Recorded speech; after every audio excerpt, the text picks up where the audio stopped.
Good afternoon. My name is Jason Roberts-Kowalczyk. This is my wife, Carmen Roberts-Kowalczyk. We are the owner-operators of Elevated Experience Camping, and we operate Willey West Campgrounds. Today we're going to talk to you about pet etiquette. Yay! So, Carmen, do you have a quote for today? I sure do. First of all, before I start the quote, though, we should let you know about our two guests that are in our video today. This is our security team down at Willey West Campground. This is our 14-year-old miniature pinscher, Harley. We rescued her when she was about 1 year old, and she's quite a spitfire.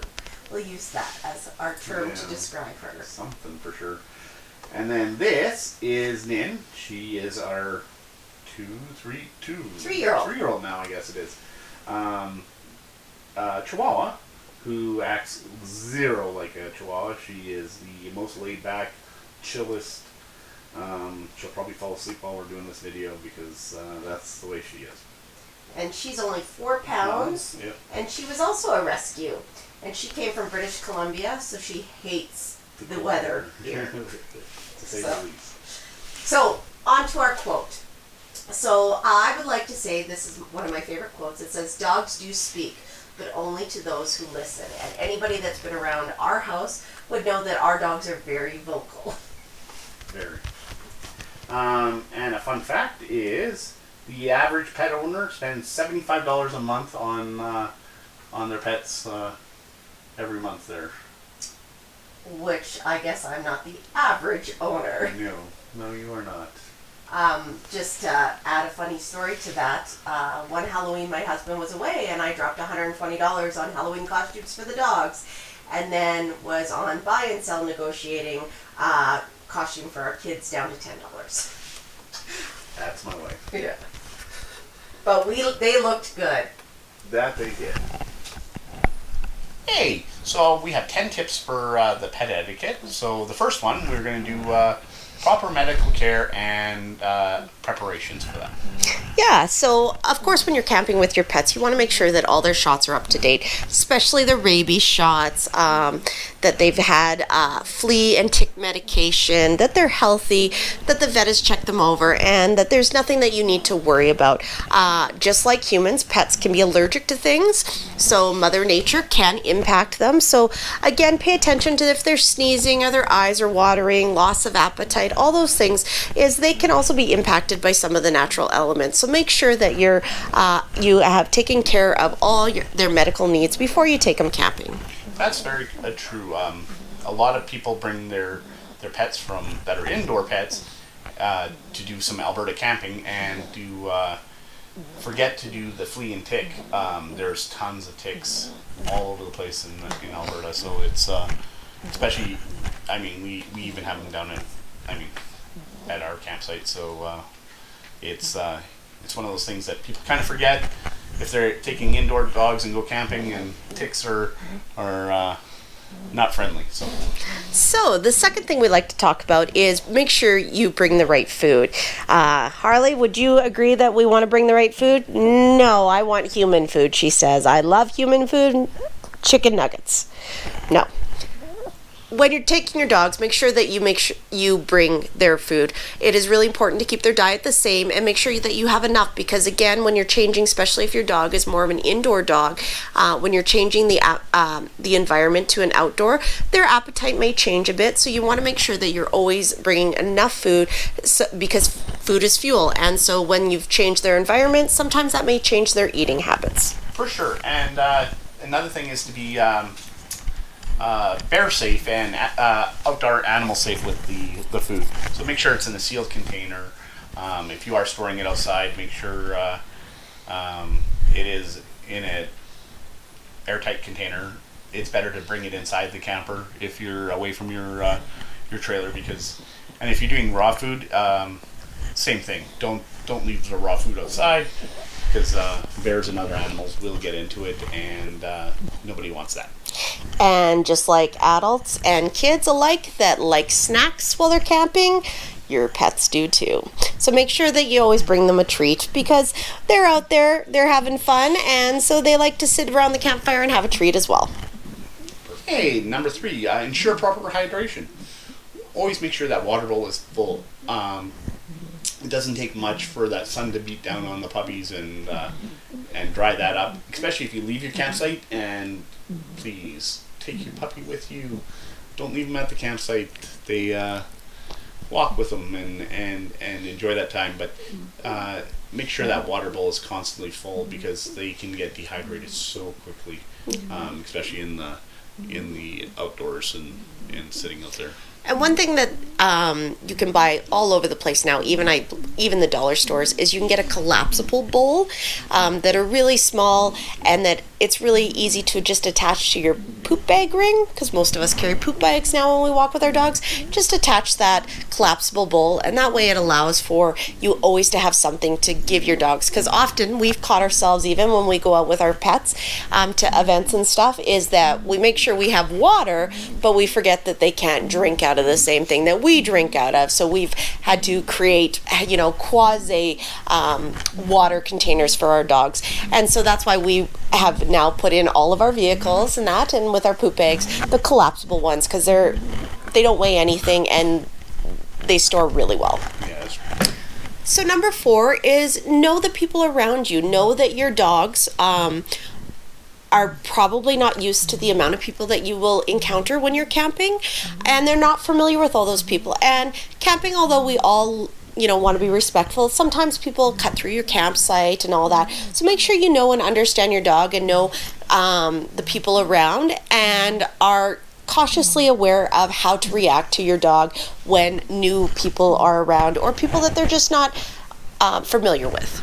Yeah, and also not everybody is a puppy or kitty or a bird lover. Some people just don't like dogs. Some people don't like cats. Some people don't like birds.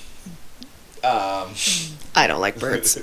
But it's whatever pet you do bring camping, just be aware that it's you may love your pet, but there's your next door neighbor camping beside you may not like pets at all. So always keep them contained and on a leash inside the campgrounds.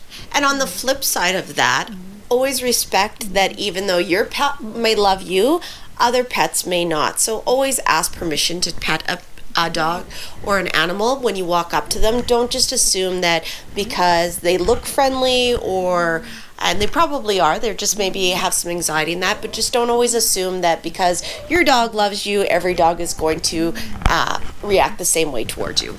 And with Alberta camping, just be sure not to pet the bears. Bears bad. Number 5, leashes and training. So if you're camping, your pets should know some basic training, just so that they don't run out of the campsite and get out and try to be friendly with other people without you. And that's why you would put them on a leash also, because that way they are confined to your campsite, and we don't want anything bad to happen to your pet, or a small kid coming up and spooking your pet, and you never know what'll happen, right? Yeah. As well as nowadays you always can get those retractable leashes, and sometimes they have 20, 30 feet to them. Really make sure that when you're camping that you have your dog within a good distance where you can respond quickly to something that may happen, because again, you never know when you're in the wilderness or when you're out in a campground, you never know what natural elements or individuals may come and, like Jason said, possibly spook. So you want to make sure you keep that leash to a controllable length. Yeah. Number 6, pepper spray. May be essential. If you're doing a lot of backwood hiking, even we in our campground, we do have the occasional bear that comes through. We try not using pepper spray within the campgrounds, because it can be pretty nasty, and you just got to be super careful, especially if you have your dog beside, because the dog's eyes are so much more sensitive. And just remember, when you are using the pepper spray, to spray at the feet and work your way up to the face. of a bear if he's attacking you. But it's it's essential. But if you don't have to use it, don't use it. And if you do get if you, as Harley passes out, if you do have to use it and does get in your dog's eyes, or your eyes, you have to flush and flush and flush. Yeah, and just remember, again, if you are doing that sort of back hiking or do encounter a bear and you do need to use pepper spray, again, a dog's natural instinct will be to protect you, and so make sure that you are aware that, of course, when you're trying to get to safety, that you are also making sure that you understand how to get your pet to safety as well, because their natural reaction will be to protect you in that situation. Yeah, for sure. Not like even this one, who thinks she's that size. Not like your husband and the goats, eh? No. So number 7 is a good tent. Now, some people tent, some people use trailers, some people just sleep in the outdoors, whatever choice you have in your outdoor experience. Just make sure that you understand that dogs have, or your pets have, nails, and they can be sharp. And so make sure that you understand and put the proper precautionary things in place so that it doesn't wreck your camping gear. So like, again, if you're tenting, which we've done with our dogs, you want to make sure that you have something down, because they're going to get up, they're going to move around, and again, because they're very sensitive to hearing more than we are, at night they will perk up and hear things that we sleep right through, and they may walk around and that. So you want to make sure that you've if they are sleeping with you, that you have made the necessary steps to make sure that they don't puncture through your tent or your air mattress. And again, if you're in a camper, same can go with some of the lino that is put into the camper. So again, you just want to make sure that your pets, that you understand that they do have sharp nails, and that you want to take care of your equipment properly. For sure. Number 8, don't forget your backpack. They have a whole bunch of cool now backpacks for your puppies, even as small as ours. You can get a little backpack that holds their poop bags and their basic essentials. But just make sure, as you would take a backpack, bring stuff for your pup too, or pet.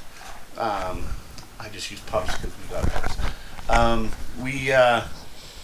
Make sure you have your toy, a treat, if you water, a water bowl, poop bags, basic essentials for all that stuff. You may be out thinking you're going out for 1 hour, but come back 4 hours later, right? And it's just make sure you have something to be able to take that stuff with you, and remember, throw away your poop bags. Yeah. And another thing just to add to that, as you're doing, and I think it's really important for both a backpacker and your dog backpack, is carry a small first aid kit, because a first aid kit for humans is a little different than a first aid kit for your pet. So I highly recommend, especially if you're hikers or even if you're campers, you should really invest in a small little pet first aid kit, because they they can get hurt just as easily as any of us. That's true, and they're fairly cheap. Costco sells the pet-friendly. Amazon. Amazon too. Yeah. My wife's favorite. So make sure. And for any kind of Alberta camping, you should be taking a first aid kit for you and your puppy. That was very good. All right, number 9. Consider weather conditions. So this is my favorite one, because weather in Alberta camping can be hot, it can be cold, it can be rainy, it can be snowy, windy, you name it, we got it. And my dogs have a full wardrobe to meet any of those elements. So, right, Harley, you're embarrassed because I'm talking about your clothing. So what you want to do is you want to make sure that you have the right things for a pet in all those conditions. I know from our experience camping in Alberta is we've hit everything. So our dogs in our trailer, we have raincoats, winter coats, hoodies, booties, the whole thing, because we want to make sure that, again, when I'm uncomfortable in weather conditions, they are also uncomfortable in weather conditions. For sure. Again, like my wife said, with doing Alberta camping, it's the weather changes minute by minute usually, and with that sun or rain, we like to have the clothing for our dogs that they can definitely just be at peace with themselves and be able to do that vacation without too many problems. I actually had toques crocheted for them. Full on. They have in it the reflective, so the dogs each have toques for their Alberta camping. Yeah, just on that note too, and make sure your dogs do have some, because it does get dark at night and there's no lights at dark our campground, except for at the front, and it's Harley is a very dark dog, and if it goes, she gets spooked and bolts. She has. It is very difficult to see without some reflective material on it. So even the collar, just make sure that's at least reflective. But and if your dog likes dressing up, then put some reflective clothing on them at night. I like dressing up. She does. All right, so last but not least, understand the duration of your stay. And what we mean by this is, again, if your pets are novice campers, the change in environment can be quite anxiety driven for dogs, or any pet, because they don't really know what they're getting into, and that can cause them stress. So make sure that if you are planning a stay longer than 3 days, that you have taken into consideration what will make your pet feel comfortable in this new environment, because again, they don't get a say per se in where they're going. They just come because they're loyal to you, but they also have fears and anxieties and don't necessarily know what's going on. So you want to make sure that if you're going for the long haul, especially if you have a novice camping pet, that you make sure that their stay is equally as comfortable. Yeah, like we want you to stay as many days as you can, but we know sometimes pets and work get in the way, and but that's we just want our lifetime buddies to be happy and have a great experience too. And it'll come, because these two girls are definitely advanced Alberta camping dogs. 100%. These dogs they do like their camping. Yes, I love too. Yeah. So I'm Jason, and this is my wife Carmen, and this is Harley, and this chewing thing right now is Nin. We are from Elevated Experience Camping, and we want to wish you a fantastic day. Happy camping.